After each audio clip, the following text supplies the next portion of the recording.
Hello friends, मैं हूँ Bong boy सायोन। मेरा चैनल में आप लोग का स्वागत है। तो आज मैं बताने वाला हूँ पैरट का एग कैसे हैच किया जाए। मैक्सिमम पैरट का एग हैच होता है 3 दिन से 4 दिन तक।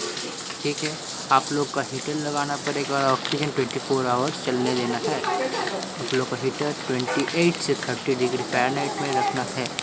ठीक है, अपना फीमेल देखिए, आप लोग को एक इन्फॉर्मेशन दे देता हूँ। फीमेल अंडा करती है।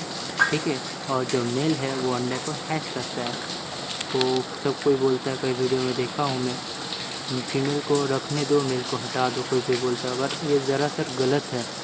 फीमेल सर आपको ज़रूरत पड़ने पर फीमेल को हटा दीजिए, मेल को रखने दीजिए। मेल हैच करता है और देखिए ना, चारों तरफ वो मेल ही मंडराएगा और वो एक हैच करेगा। मैक्सिमम 90% हैच नहीं होता है एक पैरट का, मगर 10% जो है वो हैच होता है।